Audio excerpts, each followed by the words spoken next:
got me looking so crazy right now. Your touch got me looking so crazy right now.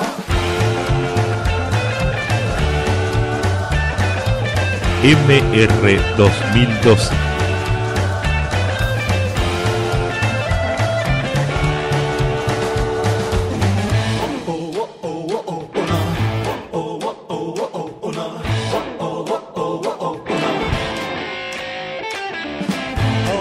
So deep in your eyes, I'm touching you more and more every time. When you leave, I'm begging you not to go. Call your name 2-3 times in a row. Such a fanatic for me to try to explain how I'm feeling when my pride is going to win.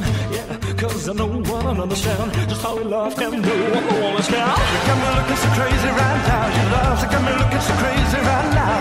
You got me looking so crazy right now. Your touch has got me looking so crazy right now. Got me hoping you page me right now. Your kiss has got me hoping you save me right now. Looking so crazy, your love got me looking, got me. Muy buenas tardes, esto es La Mirada Humanista, el programa de radio del Movimiento Humanista de Resistencia y Construcción 2012. Pedimos disculpas por habernos retrasado un poquito en el horario. No está fácil hoy vivir en Buenos Aires, trabajar, moverse en los medios de transporte, pero bueno, lo hemos logrado. ¿Cómo estás, Fernando? Muy buenas tardes, noches y agitadas, diría yo. ¿Ah, sí? Sí. ¿Agitadas? ¿Por qué? Por las circunstancias que rodean la emisión de este programa. Ah, bueno, porque anduvimos a las corridas, bueno, pero por cosas positivas, por lo menos tenemos trabajo, y un espacio en el que comunicarnos con los amigos. Exactamente, esos ya son hechos positivos. En la Argentina de hoy, en el mundo de hoy, son hechos positivos, ¿o no?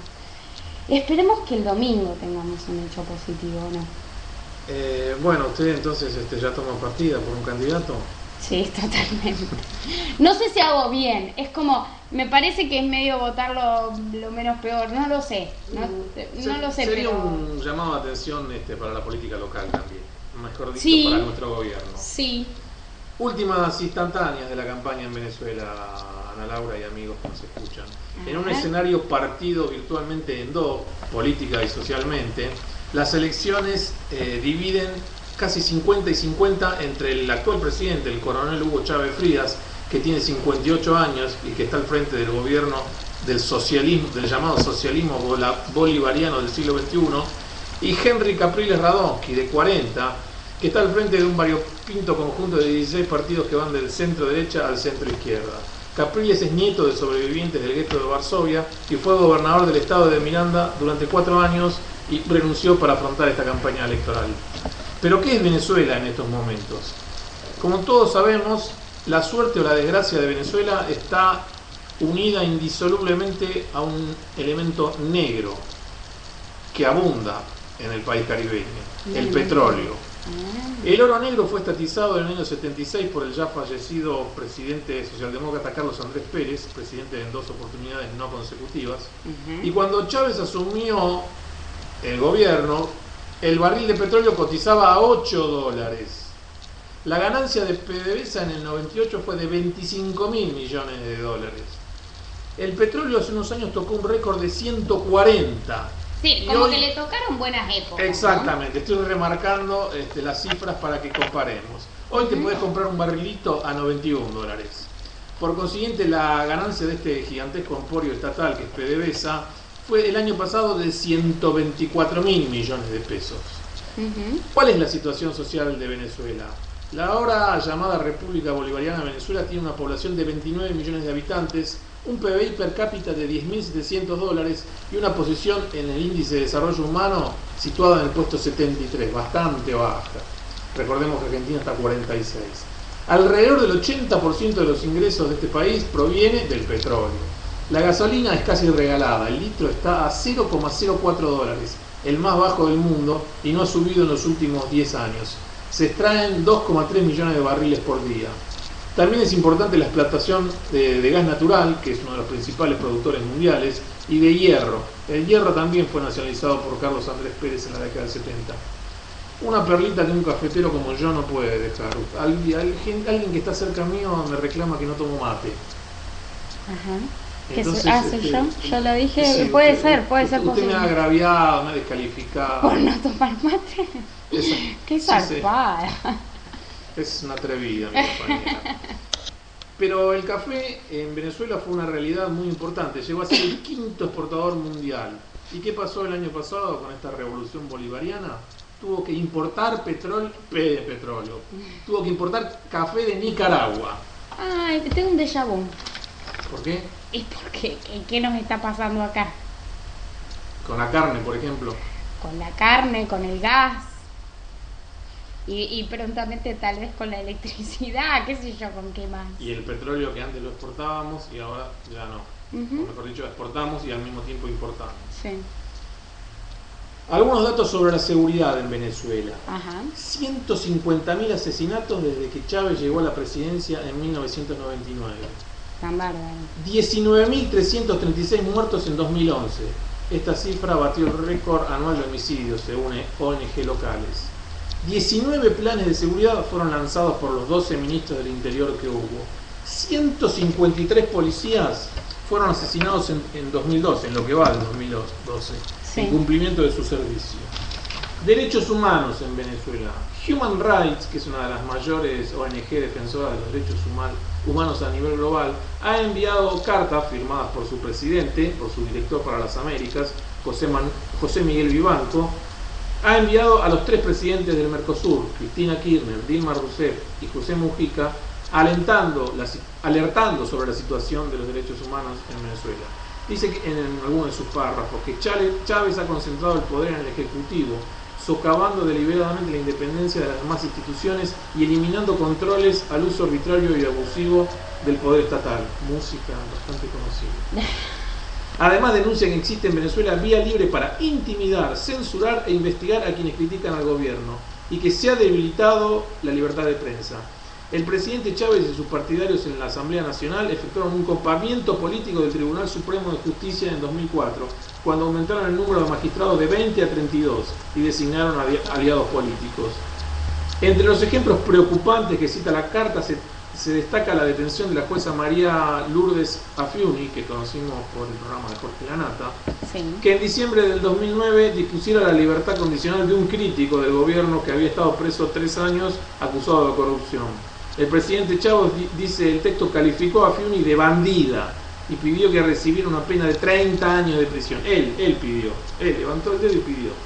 Afiuni estuvo más de un año en prisión preventiva en un penal de mujeres junto con otras reclusas violentas y al día de hoy permanece sujeta a un arresto domiciliario arbitrario. En la casa del hermano. Y sin poder hablar con la prensa. Pero por suerte tuitea.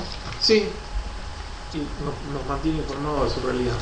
Para los adherentes a Chávez, la baja de la pobreza es su mayor éxito. Según la CEPAL, y cito la CEPAL porque me parece un organismo bastante creíble e independiente, un organismo que depende de las Naciones Unidas, el 27,8% de la población es pobre. Cuando ya Chávez llegó al poder en el 99 era del 49,4%. Pero para la CEPAL no se debe tanto a las misiones, estos famosos programas sociales de Chávez que tanta propaganda ha hecho, sino que es el resultado del aumento de los salarios y de la actividad económica, que gira, como dijimos, en torno al petróleo y al valor del barril de petróleo. Sí, o sea, a ver, tenés un bien natural que en un momento sube, fluctúa, como commodity anda bien su valor y con eso solo te mantenés como país. La pregunta es qué pasa si baja. Claro, bueno, es exactamente lo mismo que sucede con la soja en Argentina. Es un poquito peor porque Venezuela depende todavía más del petróleo que nosotros de la soja, pero está muy bien la comparación. Sí. Podríamos hablar del cobre en Chile, por ejemplo. Sí. Por último, las encuestadoras para el domingo. Las chavistas dan 10 puntos de ventaja al presidente, mientras que la firma Consultore 21 da 51,8 para el candidato opositor y 47,2 a Chávez. Final abierto para el domingo. Sí, en verdad el gran problema que hay hoy en Venezuela para terminar con el fascismo de Chávez son los indecisos. Hay un número de indecisos increíble, ¿no? El número de indecisos. Sobre todo en la gente joven. Sí, lo mismo ocurre en Estados Unidos. Estaba leyendo que el número de indecisos también es muy alto y los programas cómicos en Estados Unidos se reían de esto de los indecisos porque decían como que no había demasiado que pensar en realidad, o sea, vas a matar a Romney, decían como algo cómico, ya te demostró. Pero bueno, ojo, que en el primero de los debates no le fue un poco mejor a Romney que a Obama. E indecisos conservadores también. Sí, bueno, indecisos, obviamente, todas las clases de Estados Unidos aumentó en estos últimos 2 años su índice de desempleo, y eso a la hora de votar por supuesto que pesa. O sea, el desempleo es un mal muy terrible dentro de una sociedad. Debe ser una de las cosas más terribles que le puedan suceder a un ser humano, o sea, no tener cómo darle de comer y cómo proteger a tu familia. Pero bueno, vamos a ver. Arriba del 8% en estos momentos está la desocupación en Estados Unidos. Sí. Y bueno, aumenta la inflación, o sea que es lo que también genera que los índices de pobreza. La inflación está en el 2% en Estados Unidos. No va a dudar usted de la inflación como dijo nuestra presidenta en Harvard. Bueno, un poquito. Igualmente, la queja más resonante en Estados Unidos es primero la desocupación y en segundo lugar la inflación. Obviamente que si uno lo compara con el nivel de inflación que tenemos en Argentina... Vení que te firmo. Claro, vas a preferir 1000 veces pagar con una inflación del 2% que con el del 22 o el 25% anual como tenemos acá. Pero igualmente es algo que hace que... hace mella en la economía vayas de las personas. Por supuesto. Bueno, tenemos algunas cosas un poco más agradables que están ocurriendo por aquí del lado del movimiento. Hoy Elisa Carrió ya estuvo pisando su tierra, su Chaco natal. Llevó su disertación sobre nuevo humanismo y barbarie a Chaco. Mañana sigue a partir de las 9 de la mañana en Chaco, en el Salón de Conferencias de la Asociación de Magistrados, que queda en Entre Ríos 535. Bueno, esperemos que todo esté saliendo bien, es lo más probable, y que nuestros amigos de Chaco estén contentos por tener a semejante disertante en sus filas. El 7 y el 8 de octubre... 8 de octubre, una fecha patria, Ana Laura. Una fecha patria. El 8 de octubre, el 7 y 8 de octubre a las 16 horas va a cruzar por el puente y se va a ir a Corrientes a hacer la presentación oficial allí del MR 2012.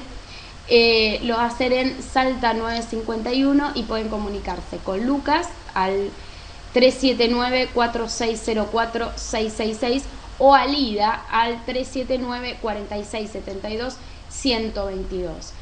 Todas estas disertaciones de Elisa Carrió son de entrada libre y gratuita, aunque tienen cupo limitado porque obviamente los salones tienen un cupo, obviamente. También, en otro orden de cosas, el Instituto Hannah Arendt propone La Palabra en Acción, un curso de oratoria y comunicación efectiva a cargo del profesor Horacio Goyeneche, el viernes 19 de octubre de 11:30 a 13:30 en la Asociación Científica Argentina.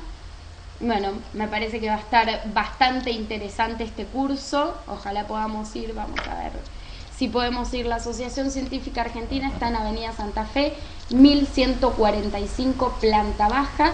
Este curso se va a dictar en el Aula Moreno y es en la Ciudad Autónoma de Buenos Aires. Es entrada para los militantes del MR 2012, la entrada es sin cargo y el profesor Horacio Goyeneche es un experto absoluto en la materia, así que un problema un poco es el horario por ahí en el que uno está trabajando, 11:30 a 13:30, pero por ahí nos podemos hacer el horario de almuerzo en ese momento. Pasar hambre un día, o mientras vas a la asociación comés en el colectivo, en el subte, y después cuando volvés comes algo más y listo. Bueno, estaría bueno que puedan ir. Y una de las frases que recalcamos esta semana de Elisa Carrió en su carta de respuesta a un artículo de opinión que publicó Santiago Kovadlov en La Nación, es esta: hay una cosa que nunca voy a abandonar y es mi lucha por una sociedad más justa, integrada, honesta, con un nuevo contrato moral, sin violencia y sin utilizar a los pobres. Expresamos y tomamos esta frase porque adherimos absolutamente a ella como movimiento y como nosotros como integrantes del movimiento. Vamos a descansar un poquito y volvemos.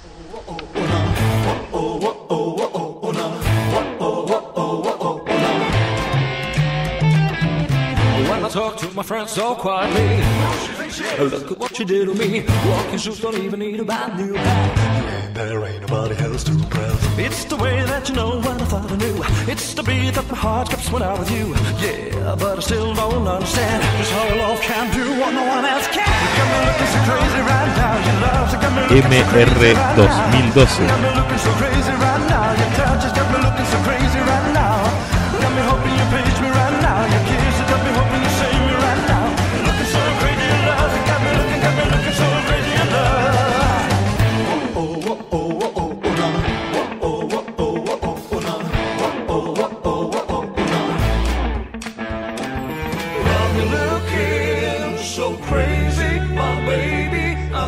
Myself lately, I'm foolish, I don't do this, I've been playing myself, baby, I don't care. Because your love got the best of me, baby, you're making a fool of me.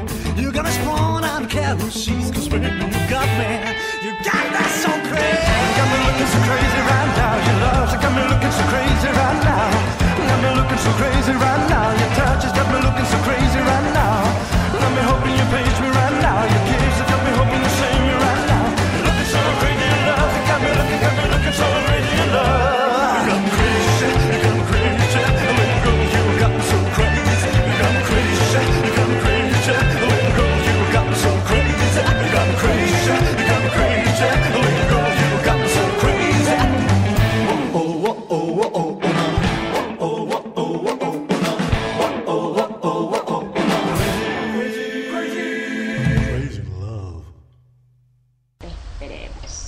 Esperemos que algo bueno llegue, como veníamos diciendo con La Loca. ¿Qué vamos a hacer, La Loca? Tengo mucho trabajo, esperemos que sea rendidor el trabajo. Vamos a ver. Algo que ocurrió la semana pasada, que sigue teniendo vigencia y que sigue teniendo importancia, es la impugnación a la candidatura de Martín Sabatella, el actual titular del AFSCA, que hizo Elisa Carrió ante la justicia. ¿Y por qué lo impugnó? Porque no cumple con los requisitos de idoneidad, independencia e independencia política en el cargo que este cargo requiere. Y porque de los antecedentes surge que no tiene la alta calificación profesional prevista en la legislación vigente que él debería aplicar. Elisa Carrió también se presentó como testigo en la causa que investiga el presunto pago de coimas en el Senado durante el gobierno de Fernando de la Rúa y dijo que de la Rúa fue quien ordenó pagar las coimas con dinero público para obtener la norma. Además aseguró que si bien no le consta que hayan pagado sobornos, sí dijo que fue creíble la denuncia que hizo el arrepentido Pontacuarto porque sí, así era como funcionaba la política. Habló también de responsabilidades políticas, las hubo, dijo, y amerita el juicio político del presidente y el ministro Flamarite. Ameritaba en ese momento. Y la justicia debe investigarlo. Algo que venimos viendo desde el movimiento, que venimos hablando y debatiendo con muchos compañeros, es que estamos viendo que no se visualiza, y creo que el gobierno también apunta a eso con algunos spots que lanza en Fútbol para Todos, no se visualiza cuál es la diferencia entre lo que es una república y lo que es una democracia. Vamos a tratar entre los dos de explicarlo un poquito y de por lo menos entre todos, cuando vemos que alguien está aplicando mal los términos, tratar de responderlo y de colaborarle como para que por lo menos empecemos a saber de qué estamos hablando, porque hablamos de república, se supone que vivimos en una república democrática, pero bueno, ¿cuál es la diferencia entre el término república y el término democracia?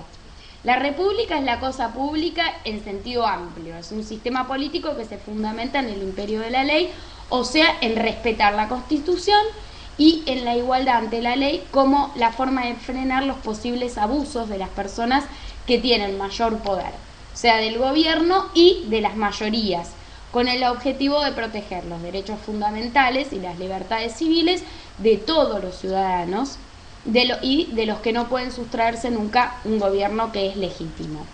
En el siglo XVIII Montesquieu definió al gobierno republicano como aquel en el cual la soberanía reside en el pueblo o en una parte de él, y quienes ejercen el poder lo hacen de forma limitada por la división de poderes estatales. No debe ser el mismo poder el que hace la ley que el que la aplica, porque de esta forma evitamos el despotismo. La Revolución Francesa de 1789 logró luchó para lograr esta forma de gobierno, oponiéndose al absolutismo monárquico. La República escoge a quienes han de gobernar mediante la representación de toda su estructura a través del derecho a voto. El electorado constituye la raíz última de su legitimidad y soberanía. Son elementos de la República la periodicidad en los cargos, la publicidad de los actos de gobierno, la responsabilidad de políticos y funcionarios públicos, la separación y el control entre los poderes, la soberanía de la ley, el ejercicio de la ciudadanía, la práctica del respeto, igualdad ante la ley y la idoneidad como condición de acceso a los cargos públicos. Volvemos a la impugnación que se hace a Martín Sabatella. O sea, dentro de la República, uno para acceder a un cargo público tiene que ser idóneo para ese cargo. Debe ser idóneo, exactamente. Y este muchacho, además de leer los diarios, no tiene antecedentes en el mundo del periodismo y de la comunicación. No, para nada. La característica fundamental del sistema de gobierno republicano es la división de poderes. Un órgano administrativo, que está representado por el Poder Ejecutivo, el otro que es el hacedor de las leyes, llamado Poder Legislativo, y el tercero, tiene la misión de aplicar las leyes que hace el Poder Legislativo, y es el Poder Judicial. O sea que una república está compuesta de tres poderes: el Ejecutivo, el Legislativo y el Judicial, que deben ser independientes entre sí. La división de poderes ya estuvo propugnada por Montesquieu como un modo de equilibrar y controlar al poder, evitando abusos por parte de quien lo ostenta. También hay tres pilares fundamentales: la división de poderes y su control recíproca, la participación política activa por parte de los ciudadanos. Eso depende de nosotros. Ahí no podemos quejarnos de otros, ni de ningún poder. De nada, totalmente. Y la representación es un deber nuestro, ¿no es cierto? Y la representación de todas las clases sociales dentro de las instituciones del gobierno con iguales atribuciones. La República tiene que estar constituida sobre un Estado espacialmente dividido en territorios autónomos, como es el caso de Argentina, o con un poder centralizado sobre todo el territorio del país. También puede ser república una democracia o una aristocracia, como la república concebida por Platón, que en realidad se llamaba politeia, donde se aspiraba a que gobiernen los mejores, en una forma donde se entrelazaban rasgos de la democracia con los de la aristocracia. Existen repúblicas presidencialistas, como la de Argentina, donde tenemos un jefe de Estado y de gobierno elegido por el pueblo y que coinciden, y repúblicas parlamentarias, donde están diferenciadas las funciones del jefe de Estado y del jefe de gobierno, que es elegido por el Parlamento frente al que es responsable políticamente. Más conocido como primer ministro. Exacto. En Europa, por lo menos. No debe confundirse república con democracia, ya que aluden a principios distintos. La república es el gobierno de la ley, mientras que la democracia significa el gobierno de la mayoría. La democracia es una forma de organización del Estado, en la cual las decisiones colectivas son adoptadas por el pueblo mediante mecanismos de participación directa o indirecta que le confieren legitimidad a los representantes. Es una forma de convivencia social en la que los miembros son libres e iguales. Gobierno de la multitud para Platón y de los más para Aristóteles. En la democracia moderna juega un rol decisivo la llamada regla de la mayoría, es decir, el derecho de la mayoría que se adopte su posición cuando existen diversas propuestas. O sea, Cristina es elegida por el 54%, por eso gobierna, mientras que ciertas minorías eligen a otros candidatos para que gobiernen, pero como fueron minorías no ganan y no acceden al poder. La democracia moderna juega un rol decisivo, esta regla de la mayoría. Las elecciones son el instrumento en el que se aplica la regla, haciendo así de la democracia el ejercicio más eficiente, eficaz y transparente, donde se aplica la igualdad y la oportunidad de justicia. Es bastante interesante, para que la democracia sea transparente, que los ciudadanos cumplan su rol y fiscalicen en las elecciones.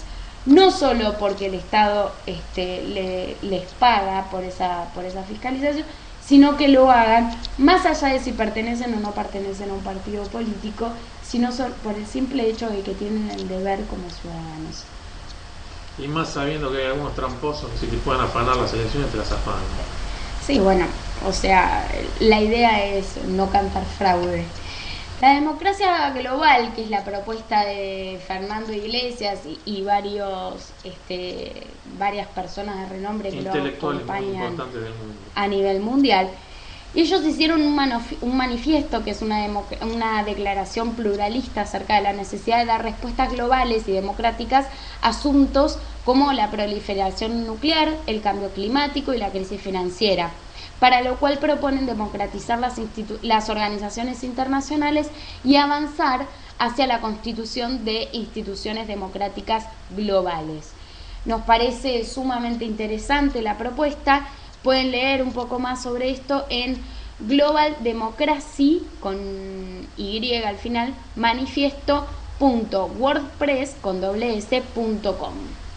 Bueno, esperemos que hayamos aclarado un poco el panorama de lo que es la diferenciación entre democracia y república. También vimos en las últimas manifestaciones del cacerolazo del 13S que no estaban bien distinguidos los términos, y con esto también colaboramos. Los cientos de miles de personas que nos escuchan van a tener más elementos para hacer esta diferenciación. Sí, no sé si cientos de miles, pero yo estoy muy contenta con este programa de radio, porque 100 escuchas, sin que nadie nos haga un auspicio, 100 escuchas semanales me parece que es un buen número. Y la verdad es que mucha gente nos escribe en los privados, nos da consejos, nos indica temas que podrían ser útiles. Una crítica se filtró también por ahí. Nos hacen críticas y obviamente son constructivas y tratamos de que sean tomadas. Bueno, ya recibiremos si las hemos tomado bien o mal. Esperemos que haya sido bien. Pero bueno, la idea es construir, la idea es unirnos entre todos los que pensamos igual, y que bueno, que esto aflore, que dé frutos y que siempre dentro del plano de las cosas positivas. Y esperamos que el 13 de noviembre seamos varios millones de personas. El 8 de noviembre. El 8 de noviembre, jueves 8, esperemos que seamos varios millones en todas las calles del país. Esperemos que sí. Y tenemos un temita final, una parroquial final, ¿no es cierto? Sí, y tenía algo de Medio Oriente también, no sé cómo andamos con el tiempo. Y si lo dice rapidito, 28 minutos. Según informaron esta semana los diarios europeos conservadores, por cierto, el Corriere della Sera de Italia y el Daily Telegraph de Inglaterra, Bashar al-Assad, el actual líder sirio, habría delatado al ex líder libio Muammar Gaddafi a cambio de que Siria no fuese atacada por la OTAN, cosa que afortunadamente hasta ahora no ha ocurrido. Además se reveló que un agente francés encubierto en la oposición armada de Libia habría sido el matador del compañero Gaddafi. Y ahora sí, la agrupación Juan B. Justo, que integra el Movimiento de Resistencia y Constitución 2012, llama a una firma en contra de la reforma de la Constitución y a favor de la actual Constitución. Se puede hacer por internet, pero mañana se puede hacer en persona, de 14 a 17 en Callao y Santa Fe. Los esperamos, Callao y Santa Fe, la agrupación Juan B. Justo, un servidor y otros compañeros van a estar presentes. También muy importante. Bueno, nos reencontramos el viernes de la semana que viene, puntual a las 20 horas. Esta vez seremos puntuales. Sí, seguramente que sí. Seguramente que sí. Que tengan un hermoso fin de semana largo, disfrútenlo con su familia y con sus seres queridos, descansen y nos reencontramos la semana que viene. Nos vemos.